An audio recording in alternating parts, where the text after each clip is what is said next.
Emostel. Hello, you're welcome to this video. Now, in this video, still on a series of topics, series of videos talking about this topic, measurement. Okay, all right. So in this particular video, we are going to be talking about precision and error. Okay, possible error and precision. Okay, so fine. Possible error and precision. We talked about this in the previous video, how we arrive at error, how errors do happen, and then, especially when the thing you want to measure falls in a marking that is in between the units of measure and all of that. So now, and then we also deduced in that video, we concluded that the maximum possible error that you can have in a measurement is half of the unit of measure. It can be any value before it or below it, but at least highest is that half of the unit of measure. Because the moment it goes beyond that half, you would rather approximate it to the next higher value or the next closer, the next higher one rather. You understand it now? So the maximum you can have is half of that unit of measure. You remember that? Okay, good. So we want to bring that ideology into this topic right now called the possible error and then precision. Well, so before we go deep into this, let me first explain. Okay, fine, I've talked about possible error before in the previous video. Now let's talk about the precision. What is the meaning of precision? And then how do we apply it in calculations and all of that? So those are the things you want to discuss in this video. Okay?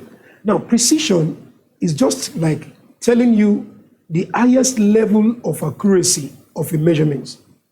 Or no, don't let me use the word accuracy because it's independent of accuracy, and I'm going to explain to you why. But it's just telling you the closeness. Is better explained that way. The closeness, the level of closeness to the actual value that you are trying to get. The level of closeness, the degree of closeness. It is actually a function of a function of consistency and a function of repetitiveness. Okay, let me explain that. Now, if I take a measurement, maybe I'm trying to. This thing happens in titration. That's why they say, okay, when you are doing titration in chemistry, don't you have to do 3 or 4 different different experiments and pick the one that has the values are closer among them. All right. So if I take a measurement of something, maybe I measured the weight of the mass of an object on a weighing scale. I want to see how precise that weighing scale is. So I measure something, and then the thing is like 4.1 at my first measurement. I removed it. I measured it again. I saw 4.0. I removed it. I measured it again. I saw 4.3. And then another measurement, I got 4.1. Okay? Now, if you see this series of measurements that we have here, you will notice that the values are not, they are close for this one, and this one. They are very close, okay? So which means when you repeat the experiment and you take recording at different times, you got values that are closer, that are very close. It means that it is the measurement is very precise, or the measuring instrument is more precise. So when you're talking about precision, you're talking about it in this context. You talk about it from like 2 different angles. You talk about it from the angle of the measuring instrument, and then you also talk about it from the measurements that you record. Now, I will explain the two.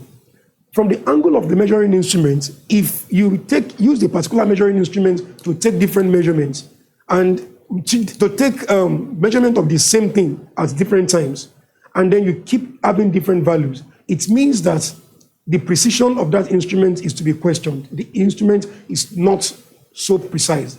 But if you repeat the same measurements different times, and you kept getting the same value, or you kept getting values that are very much close, then it means that that's, in terms of the measuring instrument, so I'm talking about precision with respect to measuring instruments, and the precision with respect to measurements. That is the value that you measured. How you write the value, how you write it out. So, first, precision about measuring instruments is a matter of consistency and a matter of like a repetition. You repeat, when you repeat the experiment, the same measurement, you take it different times, and you kept on getting the same value or close values, then you say that that measuring instrument is precise. But if the values that you are getting are so distant from each other, so scattered, then you say that the measuring instrument is not precise. Do you get it now? So another way you can view precision in the context of measuring instruments is a scenario whereby you are throwing, let's say you are playing a game of dash, and then you need to throw arrow to hit the bull's eye. Okay? If you are using your hand to throw the arrow, okay? The first arrow hits this place. The next arrow hits this place. Another arrow hits this place. Okay? You will see that although you are not accurate, accuracy is you getting very close to the expected value. You see that in terms of accuracy, the person throwing it was not accurate too, but his hand is very precise. Precise in the sense that even the fact that, okay, it's not accurate, he's not getting this bull's eye, but he's able to, but the three throws he threw, they were very close. So the closeness of that occurrence, I mean, if it's in terms of measuring instruments, the closeness of the values that it got when you repeat the same measurements several times tells you how precise that instrument is. So from there, you can make a decision whereby whether the instrument needs to be calibrated or the instrument needs to be adjusted. Do you get what I'm trying to say? Calibration means you are trying to check the correctness of an instrument with a standard one. You are using the standard one to compare the correction of the one you have at hand. So that process is called calibration. It comes out in your exam too, so you just take notes. Okay, so what I am trying to explain in this context now is that precision and accuracy are not the same. You can be very precise but not accurate. And then you can be so accurate but not precise. For instance, if I threw my first shot and the thing hits the bull's eye, it means my hand targeted the target. My hand hits the target accurately. Then, if I throw it here the first time, the second time, the third time, it didn't get here, but they are very close. It means that what? It is not accurate, but it is precise. Then, sometimes you can have accuracy and precision together, which means if I threw the first one, I hit the bull's eye. I threw the second one, I hit the bull's eye. I threw the third one, I hit the bull's eye, which means that I am accurate. Then, because the places where the thing got hit across the bull's eye, they are still very close, then it means I'm also precise. So I can be precise and accurate. I can be precise but not accurate. And I can be accurate but not precise. So precision and accuracy are two independent stuff. And this thing I just said, we are going to see them mathematically. We are going to see them numerically. Okay? I'm just trying to explain something because we are going somewhere. Okay, good. Now, the next thing is now to talk about precision with respect to measurements, like the way you write your measurement. We generally agree that if I say a measurement is 2.5, and I say a measurement is 2.5 centimeter, and I say 2.51 centimeter, and I say 2.512 centimeter.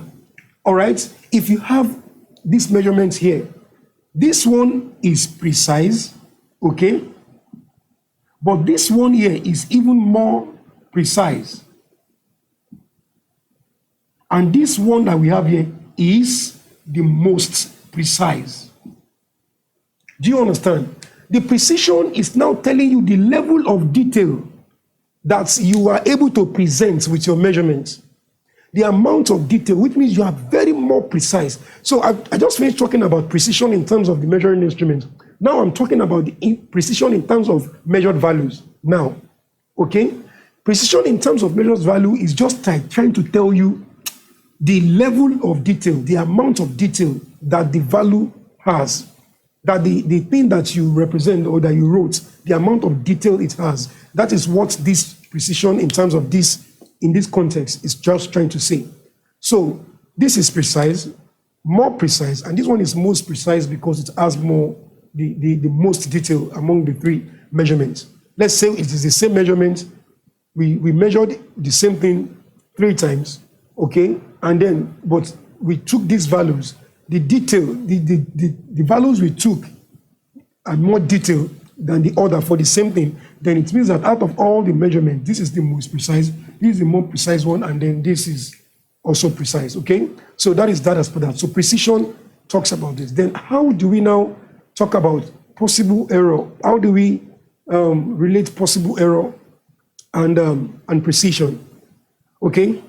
Let me press.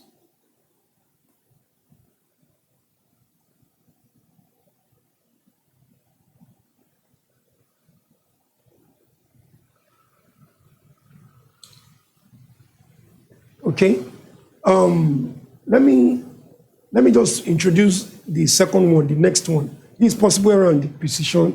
I think let me just still put the second one about it. Relative error. So we're talking about possible error,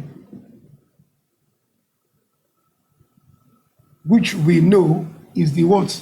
Half of the units of measure. Okay? Now, the next one, we talked about precision.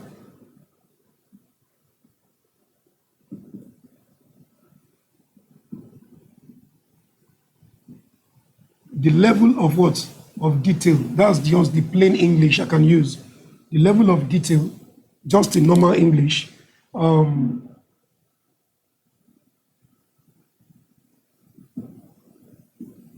Given for a measurement. All right. So the next one we want to talk about is the relative error. We want to talk about relative error. And then, okay, what about it? And then accuracy. Then we just do a couple of, do a tabular representation of some stuff, and then where all of these things are measured, and then we just compare and contrast a few things, okay? And then we call it a video. All right, so the level of detail given in the measurement, fine. Then relative error, what is it like? When you say something is relative, you see, if I have something like this, let's say we have a measurement as 40.5, and we have another measurement as 1.5. Check this out. We have 40.5 and we have 1.5. So if we have 40.5 and we have 1.5, in terms of precision, we will say the two of them have the same precision, right? Good. In terms of precision, they have the same precision because they are both to the same number of decimal place. Okay, so the level of detail given is more, like is the same rather, because 40.5 and then 1.5, the unit of measure is 0.1, and half of the unit of measure is still is 0.05, and then we have it like they have the same thing. Okay, now because they have the same thing, we say their precision is the same. But then if their precision is the same, how can we now be able to determine the possible error? Because precision is related to the unit of measure. Like precision and unit of measure precision is a determinant of unit of measure. Well, let me say unit of measure too. If the precision is here now, okay, you see that this one has a particular level of precision because it is 0.5. If I have another measurement and say 40.55, I am just trying to pass a message to you that the measuring instruments that I am using that produce this value, I'm just trying to provide you a message that the unit of measure of that measuring instrument is what? 0.01. That's what I'm trying to tell you. So if you have a measurement of 40.5, the unit of measure is what? 0.1. If you have a measurement of 40.512, the unit of measure is what? 0.001. You know why? Because for you to be able to represent a measurement of 40.512 to show that something has a measurement of 40.512, it means the instruments that you used to measure it has the ability to show tinier values. And so therefore we say it is a very precise instrument. It has an ability to show tinier values, which means beyond this is the centimeter mark, the major centimeter mark, this is a millimeter, this is now smaller than the millimeter, will I call it a decimeter, or you understand it now, and then smaller again, okay? So which means that we have a measuring instrument that can show tinier values for you to be able to produce this one. So the tiniest line in that measuring instrument is 0.001 with respect to centimeter, to the whole number, okay? So which means if a whole number on that instrument is 40, and then the next whole number is 41, and the next whole number is 42, in between the whole number, we have tiny lines that is up to 0.001. So we have 0.001, 0.002, 0.003, 0.00 until we reach a value like 100, 1,000 times before we now reach the next whole number. That is what this thing is just trying to say. So therefore, for you to know the unit of measure of any measurement, what you used to know is the number of decimal place, which is also tallies with which is also a measure of the precision. So units of measure and precision are like this, which means the more precise the measurement is, the smaller the unit of measure, the tinier the unit of measure.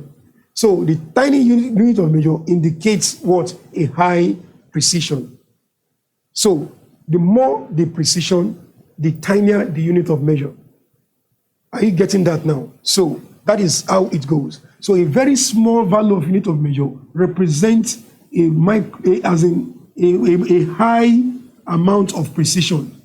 Okay? So let me rewrite it this way. Check it out. 40.1, 40.11, 40.111, 40.1111. This is the measurement. Okay? If this is the measurement, then the units of measure, the unit of measure for this one is going to be it's going to be 0.1. 0.1 because the measuring instruments only has the ability to measure, only the tiniest line on that measuring instrument is 0.1. And that is, so if we get anything that falls beyond or below the 0.1 mark, okay, we'll use an approximate this thing to round it to the nearest millimeter. Do you understand it now? So this is centimeter and this is millimeter. So you have it like that. So now, if you have 40.11, it shows that for you to be able to measure 11, that measuring instrument has the ability to measure tinier values than this one. So the unit of measure is going to be a number that is also tinier, okay, to be able to pick this value. Then we have 0.01. That's going to be like, which means that every tiny line on that measuring instrument measures 0.01 for you to be able to capture this measurement in 2 decimal place. Then this one too, 0.001. It means every tiny line on the measuring instrument has the ability to capture up to small values up to 0.0001. You understand it now? For you to be able to capture this reading that you have here. And then this one too is 0.00. So which means when I told you earlier that in physics, if you write 40 and you write 40.0 and you write 40.00 in physics, in mathematics, they are all the same thing. In physics, they are different. In physics, this one is precise, this one is more precise, this one is the most precise. And then in physics, you are trying to tell me that the instrument that you use to measure this thing, that instrument has the ability to measure 0. It has tiny lines up to the level of 0.01. That's what you are trying to say. That's what you are trying to tell me if you have this kind of thing in physics. It shows that you took a particular measurement, although the measurement is actually 40, but the instrument has the ability to measure up to 0.01 tiny lines.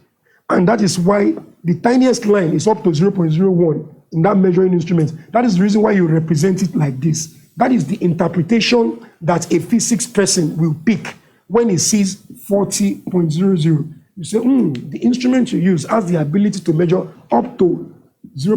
That is the tiniest line on that instrument is up to 0.01. But if you say, okay, I measure the length of something and I measure 40.0, which means that although the accurate measurement you measure was 40, but the instrument you use has the ability to measure the tiniest line on that, the tiniest mark on that instrument is 0.1. Okay? So this one is very popular. 0.1 is very popular because most of our rulers, okay, this is 0, you have 1, 2, 3, 4. Yeah, most of them always have like 10 tiny lines in between. And each of the tiny lines is 0.1. So 10 of that 0.1 will form 1.0, which you add to this one, making this one 2, and also like that. So this is each of these tiny lines that we call the unit of measure, and that's why we wrote 0.1 here. So if you use a ruler to measure something and you measure 4.01, you stop at that 4.01 because the highest that your ruler can read, the tiniest line is what? 0.1. So that's the unit of measure. But for you to be able to read up to 40.11, then the ruler has tinier lines, okay, that can pick this, and tinier lines that could pick this, tinier lines that could pick this. So the value of each of the tiny lines is what is called the unit of measure. So anytime you have the unit of measure, whenever a value falls, that the value did not fall on actually the exact unit of measure, or it falls somewhere below the unit of measure, or somewhere above it, the maximum possible error, either a little bit below or higher above, is 0.5. That is half of the unit of measure. So the possible error here is going to be half of the unit of measure. So that is going to be like, here, half of this one will be 0.05. I explained to you in the previous video why we arrive at what we call the possible error. So then, which is always half, we took it as half of the unit of measure. So the half of this one will be 0. This one is 0.101. So the half of this one will be 0.005. Yeah, 0.0005, 0.00005. So that is how we go for this one. Okay? When it comes to measurement, the unit of measure, and the possible error. Okay? So don't disturb yourself. The unit of measure is determined by the number of decimal places or the precision. All right? And then half of it is what we call the possible error. Is that one clear? All right. We are going to solve a question with that from the course material. All right. So you'll be able to understand how we got all that. Now, back to what I was trying to explain before. If I have a measurement like this, 40.1, and I have another measurement which says 1.5, in terms of precision, the two of them have the same precision because they have the same unit of measure. All right? So if I check it now, okay, maybe this is the measurement. This is the measurement. Excuse me. That's my alarm, sorry. So let's say this is the measurement. Let's say this is the measurement, and then this is the possible error. the unit of measure, okay? So the unit of measure is 0.1. The unit of measure here too is what? 0.1, okay? And then the possible error will be half of this, which is 0.5, 0.5, okay? So now, if we look at this thing very well, you will see that under normal circumstances, accuracy increases with increase in value. If I am able to measure something, I measure a large value, I measure something large, I get a more accurate measurement than when I want to measure something smaller. So accuracy increases with what? With the largeness of the value of the thing that you want to measure. Do you understand it now? So I will measure a length of 40.1 more accurately than a length of 1.5, practically. You understand it now? So then, but there is a problem. How will I now be able to now determine which of the two values will be, how will I determine it mathematically to know which of the two values are more accurate? Okay, this is 40.1, 1.5. They have the same unit of measure. So therefore, they have the same possible error. Please, 0.05. Okay, half of this. All right, they have the same value of maximum possible error. Okay, now, how do I deduce, how do I now know which one of them is more precise or is more accurate, sorry, because they have equal precision? Then that is where this guy comes in, relative error. Relative error comes in because we use it to understand which of the measurements is more accurate. The formula for relative error is giving us the maximum possible error divided by the actual measurements. Okay, so what is the possible error? The possible error is, which means the formula for relative error is equal to what? The possible error divided by the what? The actual measurement. Relative error is equal to possible error divided by what? The actual measurement. So what is the possible error in this case now? Possible error here is what? 0.05. We divide it by what? 40.1. So 0.05 divided by 40.1. Excuse me, I will have to use the calculator for this. Okay, so we have 0.05 divided by 40.1. Okay, so we have 0.001. Let's just let's run it up to the number of the significant figure. I'm still even coming to that, of the less precise. This one is less precise to this because this one has two decimal places and this. All right, so the significant digit here is 3, so we round it up to 3 here, which is 0.01. I will explain that in another video why it's like that. Okay, so now if you check, so you're going to put this one here, 0.001. Okay, so here we have 1.5. So if you say 0.05, 0.05 divided by the actual measurement, which is 1.5, then we are going to have 0.03. Okay, we have 0.03. That's I'm talking about the second one, which is 0.05 here divided by 1.5. 0.05 divided by 1.5. So if you say 0.05 divided by 1.5,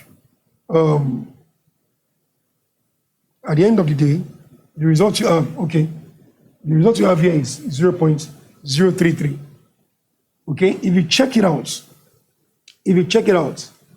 okay, this is the relative error. If something has a relative error, or it has a relative error of 0.001, very small value, and something else has a relative error of 0.033, this one is bigger than this, right? So which means that at the end of the day, it shows relative error is that thing in physics that we use to determine the level of accuracy of any measurement. If you want to know a measurement that is more accurate, check the relative error of that measurement compared to the relative error of another measurement. It tells you which of the measurements is more accurate. Do you understand it now? So accuracy is measured by relative error, while precision is measured by what? Possible error. You get it now? Accuracy is measured by relative error, while precision is measured by what? Possible error, or the unit of measure. You understand it now? So we can relate unit of measure. You know, possible error is born from unit of measure. Okay, but when we want to talk about the direct relationship, it directly relates to the unit of measure. But this one also can, because this one is born from this. Okay, but precision is a function of the unit of measure, while accuracy is a function of what? The relative error. So accuracy, so this one now tells us that this measurement of 40.1 is more accurate than the measurement of what? 1.5 in terms of accuracy. Why? Because the relative error here is very, very small compared to the relative error here. So, and the smaller the relative error, the higher the accuracy. The smaller the relative error, the higher the accuracy. Do you understand it now? So that is how it goes.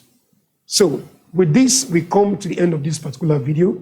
I believe I've just tried to expatiate on some things. All the information given during the video, they are very relevant because questions will be asked to test your knowledge of all this information. So as a matter of fact, when I'm done touching all the topics in this course, we are going to play with a couple of past questions for you to see all of these things that we've been talking about, for you to see them in play in the actual question. Okay? All right then, see you in the next video. Bye.